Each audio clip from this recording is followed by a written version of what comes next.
Motion वहां पे move हुआ रूलिंग पार्टी बीजेपी के खिलाफ और खासकर मोदी जी के खिलाफ, जो मणिपुर के अंदर जो वहां पे हादसा हुआ उसकी बेस पे था कि वो चाहते थे।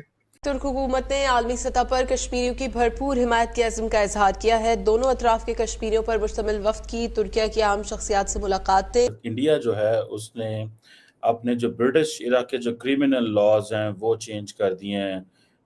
अच्छा, अब ये जो डिबेट्स हुई हैं बड़ी इंटरेस्टिंग हमने देखा, ये सारी जो सिचुएशन चलती रही उसके अंदर, लेकिन वो जो 3 दिन की हीटिंग डिबेट थी उसको सिर्फ 1.5 घंटे की मोदी की डिबेट ने जो है ना वो क्रश कर दिया। और उनका ऑब्जेक्टिव क्या था कि प्राइम मिनिस्टर आके इस पे बोले आके, जिस पे 2 घंटे से ज्यादा मोदी साहब ने जाके स्पीच दी हाउस के अंदर। और ये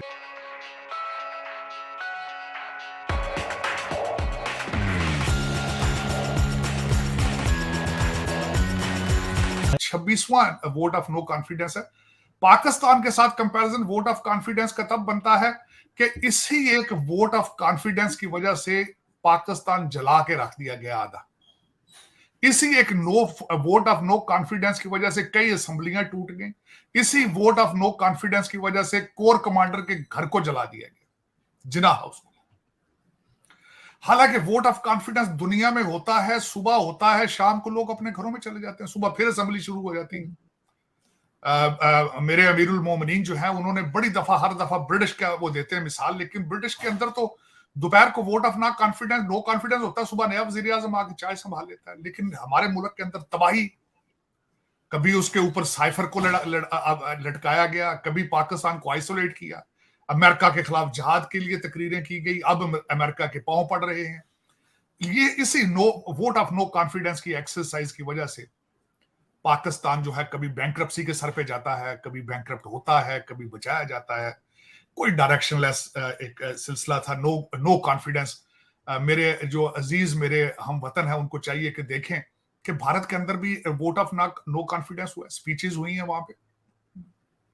वहां पे कांग्रेस की तरफ से गांधी साहब ने स्पीच दी है और कई स्पीचेस हुई हैं। उससे पहले एक दिन पहले अमित शाह साहब ने 2 घंटे स्पीच दी है उन्होंने भी। तो चाहिए देखें, मैं हमेशा ये कहता रहा हूं, मैं समझता हूं कि वाहिद एक पाकिस्तानी हूं जो अपने पाकिस्तानी बच्चों से रिक्वेस्ट करता हूं कि खुदारा बॉलीवुड की गानों के से हट के वो भी सुनो, मैं नहीं कहता, लेकिन वहां की खबरें भी पढ़ो ताकि हमें भी पता चले कि हमारे पड़ोस में हम जैसे लोग किस तरह तरक्की की तरफ गामजन है, किस तरीके से वो जमहूरियत को बचा के चल रहे हैं, किस तरीके से वो इंफॉर्मेशन टेक्नोलॉजी को आगे लेके बढ़ रहे हैं, किस तरीके से फॉरेन डिप्लोमेसी, अपनी फॉरेन पॉलिसी, किस तरीके से वो एक इंडस्ट्रियल रेवोल्यूशन की तरफ जा रहे हैं, किस तरीके से मेक इन इंडिया मूवमेंट चला रखी है, किस तरीके से उन्होंने नेशनलिज्म को आगे लेके चल रहे हैं। ये पढ़ना बहुत जरूरी है। हालांकि अब कंपैरिजन मैं नहीं करता, क्योंकि मैं करूं तो मेरे कई अजीज मुझे कहते हैं कि शायद मैं पाकिस्तान बैशिंग कर रहा हूं। यहां फिर एक दफा मैं क्लियर करना चाहूंगा, मैं कभी भी सोच भी नहीं सकता कि पाकिस्तान के खिलाफ मैं नफरत हो।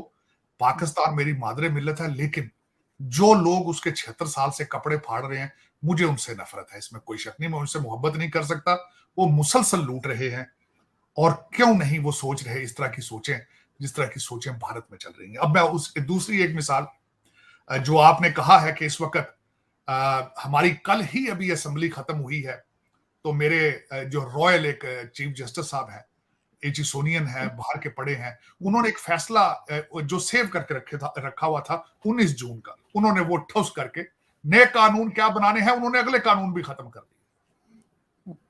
अब मैं फिर यहां पे कंपेयर करूंगा, आज अल जजीरा की खबर है कि अमित शाह साहब ने वहां पे उन्होंने कहा है कि हम ब्रिटिश दौर के जो गुलामी के जो कवानीन थे उनको खत्म करेंगे, खासकर Indian penal code, criminal procedure और इंडियन एविडेंस एक्ट जो है, इसको ब्रिटिश इरा के उसको हम रिफॉर्म करेंगे।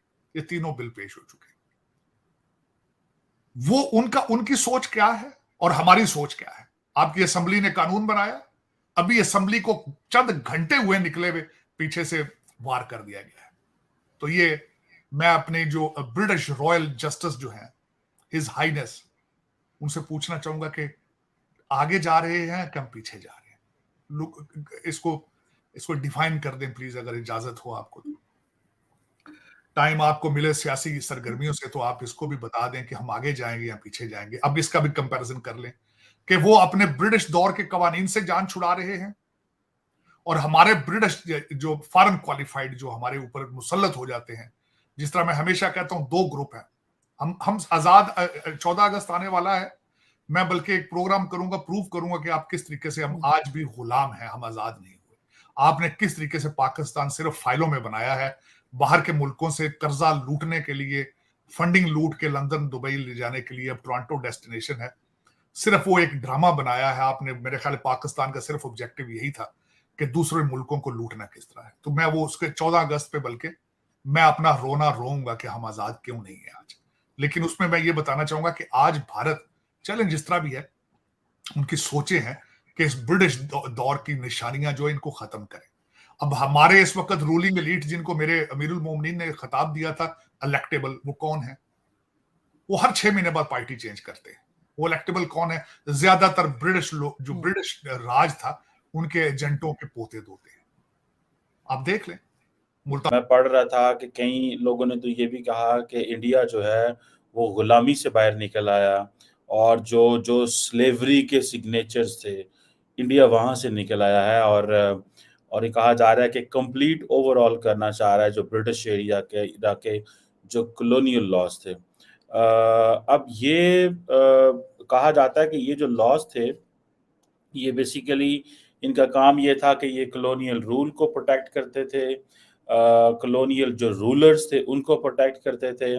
और इनका जो मकसद था वो पनिश करना था, इंसाफ नहीं था। और ये बेसिकली आज जो भारत के क्या नाम है उनका, होम मिनिस्टर साहब, ये उन्होंने भी बात की है, और अमित शाह साहब ने पार्लियामेंट के अंदर, और उन्होंने कहा कि हम स्वीपिंग चेंजेस कर रहे हैं लॉज के अंदर। और ये एक बड़ा, जैसे वो कहते हैं ना कि एक बड़ी इम्पोर्टेंट डेवलपमेंट है अगर आप इसको लार्जली देखें, कि हम एक तरफ पाकिस्तान है वो कह रहे हैं जनाब कि हमारे पास एक ऐसी पार्लियामेंट है जो मर्डर करती है डेमोक्रेसी को, और फिर हम कहते हैं जी कि भारत के ये मसले हैं वो मसले हैं, लेकिन at least the parliament has the courage. उनकी जो पार्लियामेंट है उसके पास करेज है। हमारी पार्लियामेंट जो है वो तो उस तरह के लॉज बनाती है जो एस्टैब्लिशमेंट को पसंद आते हैं, और एक दिन में 30-30, 20-20, 40-40 लॉज बना देते हैं। पार्लियामेंट में काम नहीं होता, या उसको जो प्रॉपर जो उनकी जो होती हैं कमेटीज होती हैं उनमें डिस्कस नहीं किया जाता। अब ये जो लॉज इंडिया की हुकूमत ने किए हैं, बेसिकली इसमें ये मॉब लिंचिंग के ऊपर और जो खवातीन के अगेंस्ट जो क्राइम्स हैं उनके हवाले से है। और ये कहा जा रहा है कि ये बहुत बड़ी तब्दीली की गई है क्रिमिनल जस्टिस सिस्टम के अंदर, जिसे वो कहते हैं ना, ये सारे जो इंडिया के इंडियन पीनल कोड जो है उसके जितने भी स्टैचूज थे, जो पुलिस वगैरह चलाते था, सारा कुछ ये 19th सेंचुरी के थे, और ये उस वक्त जो ब्रिटिश क्राउन के दौर की सारी चीज़ें थी। और ये जो लॉज थे, ये जैसे मैंने पहले कहा, इनका काम ही कॉलोनियल रूल को स्ट्रेंथन करना था, रूलर्स को प्रोटेक्ट करना था, और लोगों को इंसाफ नहीं देना लेकिन पनिश करना था। सारी बात है 19th सेंचुरी की, और ज़रूरियात है 2023 में। और जो उनकी डिबेट हुई फिर वहाँ के प्राइम मिनिस्टर की, तो हमने देखा कि वो वॉकआउट कर गई ओपोजिशन, और उसके ऊपर मोदी साहब ने कहा भाग जाओ भाग जाओ। तो बहुत ही इंटरेस्टिंग सिचुएशन रही जिसको हमने देखा। अब जैसे कि आप जानते हैं कि नो कॉन्फिडेंस लाया गया, और इसमें जो तमाम ऑपोजिशन है वो इकट्ठी थी। भारत के वजीर आज़म मोदी साहब के खिलाफ, और जो राहुल गांधी साहब हैं उन्होंने ये जाहिर है कि उसको एक तरीके से हेड कर रहे थे। अच्छा, मैंने देखा कि जब ये हो रहा था तो उसमें सोनिया गांधी साहिबा भी बैठी हुई थी सामने।